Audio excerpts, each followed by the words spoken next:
Assalamualaikum and welcome back guys on the new exercise on chapter 9। तो चलिए आज का लेक्चर स्टार्ट करते हैं। Class 9 math unit 9 introduction to coordinate geometry, और आज हमने करनी है एक्सरसाइज 9.2। और इस एक्सरसाइज में हमारे पास 10 क्वेश्चंस हैं, जिनमें से मैंने सिर्फ 5 क्वेश्चन सॉल्व किए हैं क्योंकि ये सारी एक्सरसाइज ना सिमिलर पैटर्न पे। तो मैंने इसमें सॉल्व किए हैं odd number of question 1, 3, 5, 7 and 9। तो हम क्वेश्चन नंबर 1 से स्टार्ट कर लेते हैं। Show whether the points with vertices with these three vertices are the vertices of equilateral triangle or isosceles triangle। अच्छा, अब हमारे पास ये जो तीनों पॉइंट्स गिवन है ना, ये हमारे पास एक ट्राइंगल के 3 पॉइंट्स गिवन है, और हमने बताना है कि ये जो 3 पॉइंट्स हैं ये हमारे पास क्वाड्रिलेटरल के पॉइंट्स, इक्विलेटरल ट्राइंगल के पॉइंट्स हैं या आइसोसेलेस ट्राइंगल के पॉइंट्स हैं। ठीक है, इसमें हम एक चीज़ पहले समझ लेते हैं कि इक्विलेटरल ट्राइंगल कौन सी होती है और आइसोसेलेस ट्राइंगल कौन सी होती है। तो जब आपके पास इक्विलेटरल ट्राइंगल होती है ना, उसमें आपके पास तीनों साइड्स इक्वल होती हैं। ठीक है, ये तीनों साइड्स आपके पास इक्वल होंगी। लेट्स सपोज अगर ये 5 है तो बाकी तीनों साइड्स भी, दोनों साइड्स भी 5 उनकी लेंथ 5 होगी, राइट। और अगर हमारे पास आइसोसेलेस ट्राइंगल है तो उसमें क्या होता है, उसमें कोई सी भी दो साइड्स इक्वल होती हैं। ठीक है, अगर ये साइड 5 है तो ये साइड भी 5 होगी, और ये जो लेंथ है ना तीसरी साइड की लेंथ, ये कुछ भी हो सकती है। इट इज़ नॉट नेसेसरी कि ये 5 ही हो। अगर ये 5 हो जाएगी तो इक्विलेटरल बन जाएगी। अगर लेट्स सपोज ये 7 है तो ये फिर अब हमारे पास आइसोसेलेस ट्राइंगल है, क्योंकि इसमें दोनों साइड्स सेम आ रही हैं 5, राइट। तो अब हमने ये चीज़ प्रूव करनी है, और ये कैसे करेंगे। अब हमारे पास पॉइंट्स गिवन है, तो यानी हम इस पॉइंट और इस पॉइंट की मदद से इन दोनों के बीच का डिस्टेंस फाइंड आउट कर लेंगे यूजिंग द डिस्टेंस फार्मूला। तो उस तरह हमें पता चल जाएगा कि ये कौन सी ट्राइंगल है, राइट। तो चलें अब हम सॉल्व कर लेते हैं। ये 3 पॉइंट्स गिवन है। अब ये जो हमारे पास पॉइंट्स गिवन है ना, इनको अगर हम ऑर्डर्ड पेयर में लिखें तो ये जो फर्स्ट वैल्यू होती है ये हमेशा आपके पास एक्स कोऑर्डिनेट की वैल्यू होती है। सेकेंड वैल्यू आपके पास वाई कोऑर्डिनेट वैल्यू की होती है, राइट। तो इसे हम लिख देंगे x1 y1। पॉइंट बी हमारे पास हो जाएगा x2 y2, और ये पॉइंट हो जाएगा x3 y3। और ये रहा हमारे पास distance formula, which is square root of x2 minus x1 whole square plus y2 minus y1 whole square, right. और ये हमारे पास स्क्वायर रूट b आ रहा है। ठीक है, अब इनमें ना हमने ये दो वैल्यूज़ पुट कर देनी है। तो सबसे पहले हमने सॉल्व कर लिया ए बी पॉइंट्स को। ठीक है, तो ए और बी के पॉइंट्स ले लें। तो x2 माइनस x1 क्या हो जाएगा 5 माइनस 5, तो ये मैंने लिख दिया 5 minus 5। And y2 minus y1 क्या हो जाएगा 4 minus minus 2, 4 minus minus 2, right. क्योंकि एक तो माइनस आ रहा है फॉर्मूले वाला, और सेकेंड जो माइनस है वो है पॉइंट का, ये -2, तो वो हमने -2 यहाँ पे लिख दिया, राइट। अब इसको सिंपली सॉल्व कर लेंगे हम, तो हमारे पास रिजल्ट आ गया 6। ठीक है, अब हमने ना ए बी, हम चले इसको नाम दे देते हैं, this is A B and C. अभी हमने ये डिस्टेंस फाइंड आउट किया विच इज़ 6। ठीक है, इसी तरह हम बी सी फाइंड आउट करेंगे, और फिर उसके बाद सी ए या ए सी फाइंड आउट कर लेंगे। ठीक है, तो अभी नेक्स्ट चलते हैं बी सी। अब बी सी के हमारे पास कोऑर्डिनेट पॉइंट्स क्या हैं, ये x2 माइनस x1। तो x2 यानी ये सेकंड पॉइंट हो जाएगा -4 -5, -4 -5। और इसी तरह नेक्स्ट पॉइंट आ जाएगा हमारे पास y कोऑर्डिनेट 1 -4, तो ये आ गया 1 -4। यहाँ से सिंपली इनको सॉल्व कर लीजिए। सो -4 -5 will give you -9, and 1 -4 is -3। ठीक है, इनका स्क्वायर ले लें तो 9 माइनस माइनस प्लस हो जाएगा, and 9 square is 81, and minus minus is plus, and 3 square is 9। इनको सॉल्व कर लें तो हमारे पास स्क्वायर रूट 90 आ रहा है। ठीक है, तो ये हमारे पास सेकंड बी सी की लेंथ आ गई स्क्वायर रूट 90। तो चलें हम इधर लिख लेते हैं स्क्वायर रूट 90। अब पीछे ये लेंथ रहेगी सी ए, तो अब इसको फाइंड आउट कर लेंगे। तो जब इसको फाइंड आउट किया हमने यूजिंग द कोऑर्डिनेट पॉइंट्स, ठीक है, तो इसको सॉल्व करने के बाद हमारे पास रिजल्ट आ गया स्क्वायर रूट 90। ठीक है, तो ये हम यहाँ पे लिख देंगे स्क्वायर रूट 90। अब देखें क्या हमारे पास यहाँ पे तीनों साइड्स इक्वल हैं, तीनों साइड्स इक्वल नहीं है, तो ये हमारे पास इक्विलेटरल ट्राइंगल तो नहीं बन रही। लेकिन 2 साइड्स इक्वल हैं, तो ये हमारे पास कौन सी ट्राइंगल बन जाएगी, आइसोसेलेस ट्राइंगल। ठीक है, तो ये दोनों साइड्स इक्वल आ रही हैं, तो हम रिजल्ट लिख देंगे 2 साइड्स आर इक्वल। कौन सी दोनों साइड्स हैं वो भी बता दें, B C is equal to C A. तो अब हम कह देंगे so these three are points are the vertices of the isosceles triangle, right? So this is your overall solution to question number 1.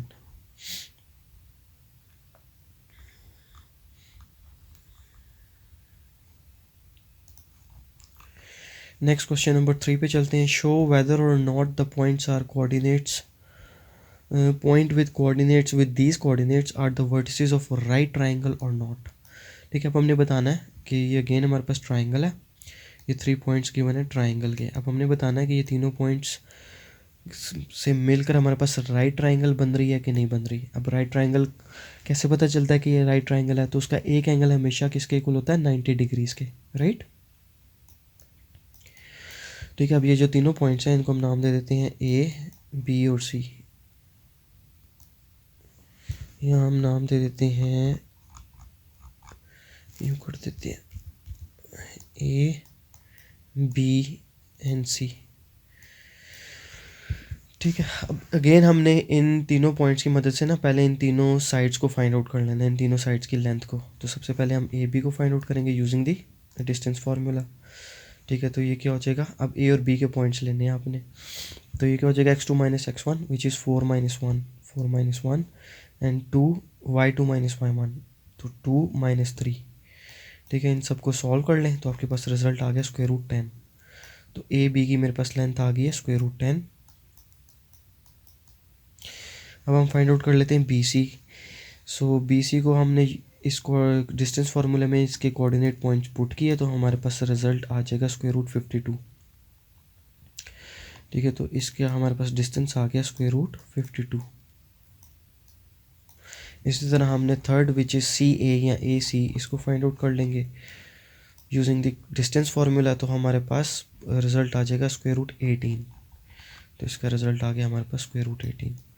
अब हमारे पास ना तीनों लेंथ आ चुकी हैं, लेकिन अब इन तीनों लेंथ से हमें कैसे पता चल रहा है कि ये राइट ट्राइंगल है कि नहीं.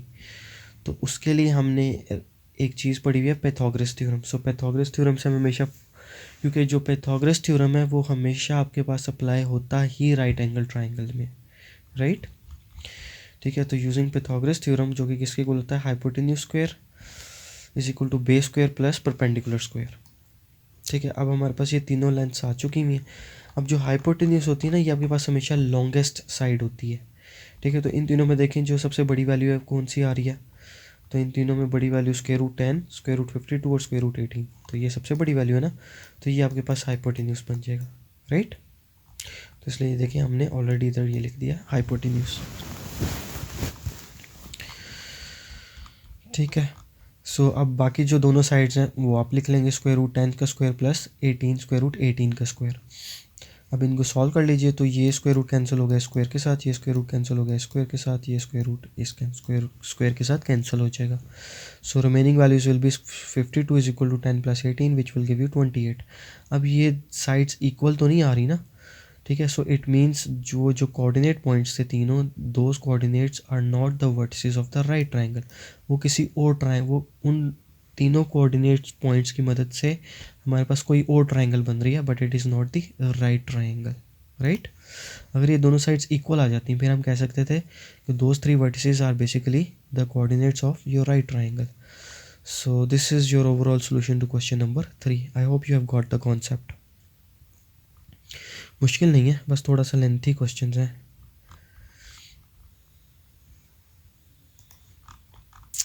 Okay, next question number 5 is find K. अब इस क्वेश्चन में हमने के फाइंड आउट करना है. गिवन दैट एक पॉइंट भी गिवन है which is equi distance from these 2 points. तो एक पॉइंट यानी ये पॉइंट है हमारे पास P, ठीक है, जो कि इक्वल डिस्टेंस पे है किन 2 पॉइंट्स के, A और B. ठीक है, तो ये एक पॉइंट A है, ये B है यानी, और ये पॉइंट P है. तो ये पॉइंट P का डिस्टेंस पॉइंट P से B तक और पॉइंट P से A तक ये सेम डिस्टेंस है, राइट. और हमने सिंपली फाइंड आउट करनी है वैल्यू ऑफ के. अब यहाँ से इन पॉइंट्स का डिस्टेंस सेम है तो हम यूँ लिख सकते हैं ना, P of A is equal to the distance of P of A is equal to the distance between P and B, right. तो हमने यूँ लिख दिया.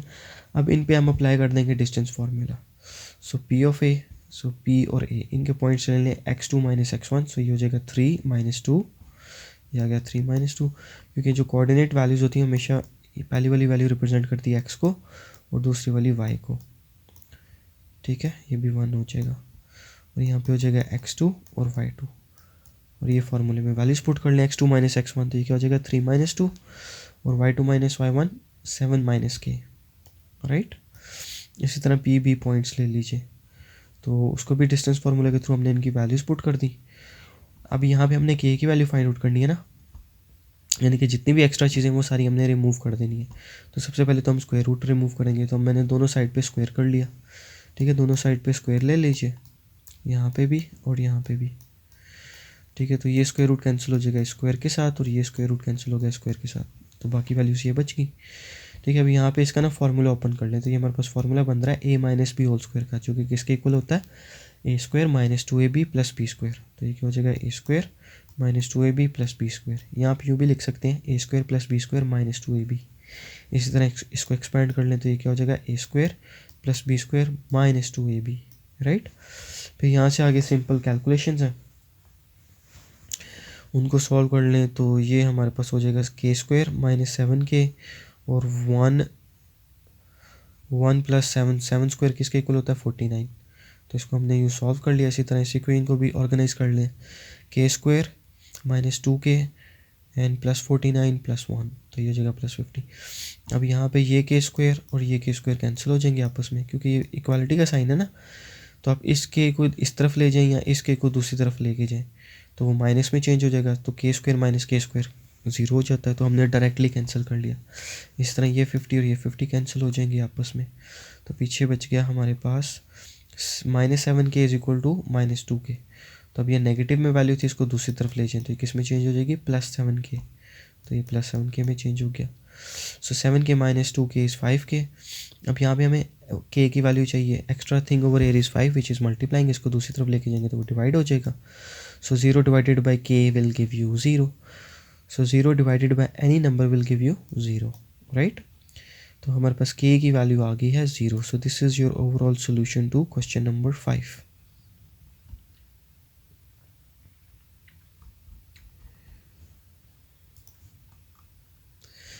Next is question number 7.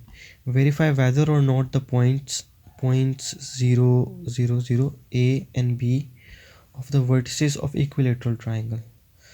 अब ये 3 पॉइंट्स की मैंने हमने बताना है कि ये तीनों पॉइंट्स इक्विलेटरल ट्राइंगल के हैं या नहीं है, राइट। ठीक है, ये हमारे पास एक ट्राइंगल है जो कि इक्विलेटर, हम सपोज कर लेते हैं कि इक्विलेटरल ट्राइंगल है। हमने बताना है कि ये जो तीनों पॉइंट्स हैं, आर दिस पॉइंट्स, ये इक्विलेटरल ट्राइंगल इनसे बन रही है कि नहीं बन रही, ठीक है। तो अगेन हम क्या करेंगे, सबसे पहले हम इनके नाम लिख लेते हैं पॉइंट्स के 0 A B। अब हम इन पॉइंट्स के बीच का डिस्टेंस फाइंड आउट कर लेंगे यूजिंग द डिस्टेंस फार्मूला, ठीक है। सेम सारा प्रोसेस वही है। ये फार्मूला लिख दिया हमने, सबसे पहले 0 A हमने फाइंड आउट किया, तो 0 A को सॉल्व करने से हमारे पास रिजल्ट क्या आ रहा है 2, ठीक है। नेक्स्ट हमने फाइंड आउट किया ओ बी फाइंड आउट किया, तो इससे मेरे पास रिजल्ट आ रहा है 2, तो ओ बी को भी जब सॉल्व किया तो 2 रिजल्ट आ गया। और फिर हमारे पास है ए बी का डिस्टेंस फाइंड आउट करते हैं, तो वो भी हमारे पास 2 आ रहा है।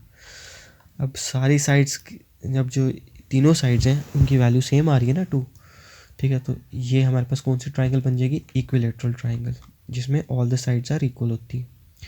Since the distance between O B and A B are same, equal आ रहे हैं, so given coordinates are the vertices of the equilateral triangle. अगर इनमें से कोई भी डिफरेंट वैल्यू होती तो फिर ये इक्विलेटरल ट्राइंगल नहीं होना था, ठीक है। Got the concept. So this is your overall solution to question number 7।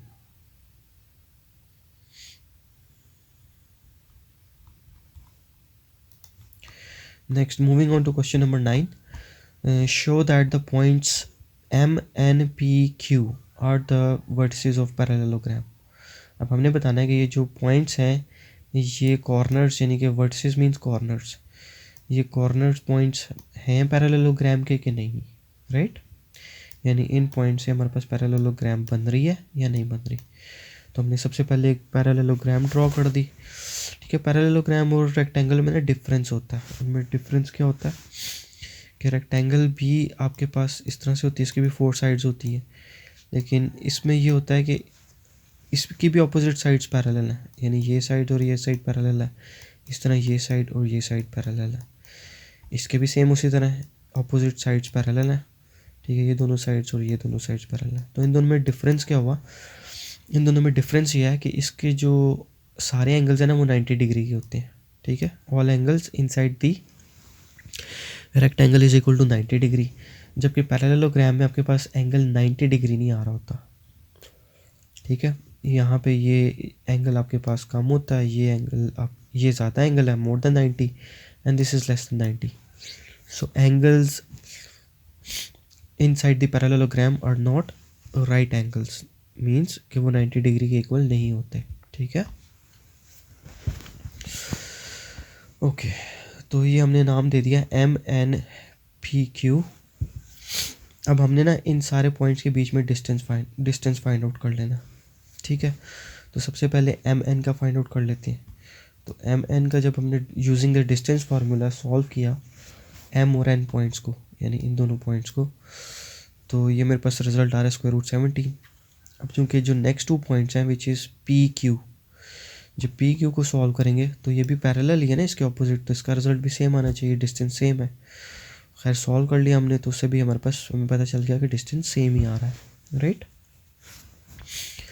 अब इसी तरह हम फाइंड आउट कर लेंगे MQ और NP। ठीक है, तो ये हमने MQ फाइंड आउट किया यूजिंग द डिस्टेंस फार्मूला, तो ये आ रहा है हमारे पास लेंथ कितनी आ रही है √72।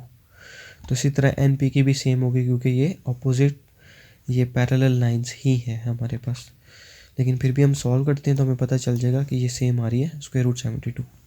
ठीक है, अभी हमारे पास ना चारों साइड्स की लेंथ आ चुकी हुई है। ठीक है, हमने फाइंड आउट कर ली है, जिनमें से ये जो दोनों साइड्स हैं MNPQ, इनकी लेंथ सेम है विच इज़ √17।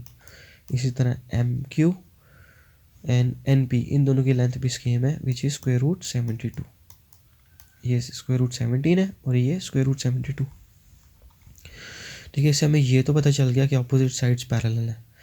अब अपोजिट साइड्स पैरेलल होने से ये कंफर्म तो नहीं हो रहा ना कि ये पैरेललोग्राम है, क्योंकि रेक्टेंगल के भी अपोजिट साइड्स पैरेलल होती हैं, ये साइड और ये साइड पैरेलल है ना। इसी तरह ये दोनों साइड्स आपस में पैरेलल हैं, यानी इनकी लेंथ सेम है। Similar is the case with the parallelogram, ये दोनों लेंथ साइड्स सेम है, पैरेलल हैं। इसी तरह ये दोनों साइड्स भी सेम है और पैरेलल है, राइट। तो हमें कैसे पता चलेगा कि ये पैरेललोग्राम की ही है, वो तो रेक्टेंगल भी हो सकता है। तो उसके लिए हम क्या करेंगे, now we have to also check it is a parallelogram और नॉट। हमें ये भी चेक करना है, और वो कैसे चेक करेंगे, यूजिंग द डायगोनल। ठीक है, इसलिए हमने यहाँ पे ये डायगोनल ड्रॉ कर दिया। ठीक है, तो ये रेड डॉटेड लाइन में हमने डायगोनल ड्रॉ कर दिया। अब आप चाहे ऊपर वाली ट्राइंगल ले लें, यानी ये वाली ट्राइंगल ले लें, इससे सॉल्व कर लें, या आप नीचे वाली ट्राइंगल ले लें, उससे सॉल्व कर लेंगे हम। अब करना क्या, हमने इस डायगोनल की लेंथ फाइंड आउट करनी है। ठीक है, यूजिंग द अदर 2 साइड्स, और वो कैसे करेंगे, यूजिंग द पाइथागोरस थ्योरम। ठीक है, अच्छा सबसे पहले तो हमने QN के ना ये डिस्टेंस फाइंड आउट कर लिया। ये हमने Q और N पॉइंट्स को यूज़ करते हुए इसका डिस्टेंस फाइंड आउट कर लिया। ठीक है, तो वो हमने कर लिया यहाँ पे। ठीक है, तो ये मेरा डिस्टेंस आ गया √125। ये क्या आ रहा है, √125। ठीक है, अच्छा अब हमने डायगोनल भी फाइंड आउट कर लिया। अब हमने क्या करना है, नाउ टेक ट्राइंगल MNQ, यानी आप MNQ ले लीजिए, MNQ, या आप ये भी ले सकते हैं NPQ। ठीक है, ऊपर वाली ट्राइंगल ले लें या नीचे वाली ट्राइंगल ले लें, दोनों से रिजल्ट सेम ही आएगा। अब हमने ना इस ट्राइंगल पे अप्लाई करना है पाइथागोरस थ्योरम। अब हमने एक चीज़ सीखी हुई है कि पाइथागोरस थ्योरम हम सिर्फ राइट एंगल पे अप्लाई करते हैं, यानी अगर आपके पास ट्राइंगल राइट एंगल नहीं है, यानी उसका एक एंगल 90 डिग्री के इक्वल नहीं है, तो उस पर पाइथागोरस थ्योरम अप्लाई ही नहीं होता। ठीक है, तो अब हम इस पे ना पाइथागोरस थ्योरम अप्लाई करेंगे। तो अगर तो वो सेटिस्फाई हो जाए, यानी जो आपके पास left hand side equal to right hand side हो जाए, विच मीन्स कि hypotenuse is equal to base square plus P square, इन दोनों के रिजल्ट सेम आ जाए, तो फिर ये हमारे पास क्या हो जाएगी, रेक्टेंगल। अगर इनके रिजल्ट सेम नहीं आते तो फिर ये रेक्टेंगल नहीं होगी, ये पैरेललोग्राम होगी, राइट। समझ गए, ऐसा क्यों है, क्योंकि पाइथागोरस थ्योरम आपके पास अप्लाई ही सिर्फ राइट एंगल ट्राइंगल पे होता है।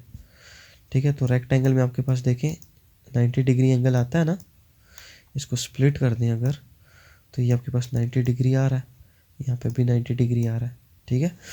तो हम ये वाली ट्राइंगल अगर लेते हैं तो अगर तो हमारे पास पाइथागोरस थ्योरम अप्लाई हो जाता है तो ये इट मीन्स कि ये आपके पास रेक्टेंगल है। अगर ये अप्लाई नहीं होता, रिजल्ट सेम नहीं आते, तो फिर ये पैरेललोग्राम है। तो इसी तरह हमने ये ट्राइंगल लिया, अब इनकी साइड्स ले लें। तो हाइपोटेन्यूस लॉन्गेस्ट साइड आपके पास आ जाएगी स्क्वायर रूट 125 और बाकी दोनों साइड्स आ जाएंगी square root 17 and square root 72। तो लॉन्गेस्ट साइड ये थी, ये हमने लिख दी, बाकी दोनों साइड्स यहाँ पे लिख दी। तो इनको जब सॉल्व किया तो ये देखिए आपके पास रिजल्ट सेम नहीं आ रहे दोनों साइड्स के। इट मीन्स कि ये आपके पास रेक्टेंगल नहीं है, ठीक है।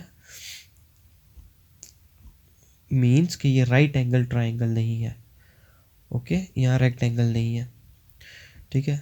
तो फिर ये आपके पास क्या है, दिस इज़ योर पैरेललोग्राम। सो ये सेटिस्फाई नहीं हो रहा, so given points form a parallelogram. समझ आ गया कॉन्सेप्ट। सो ये थोड़ा सा ट्रिकी पार्ट था। So this is your overall solution to question number 9।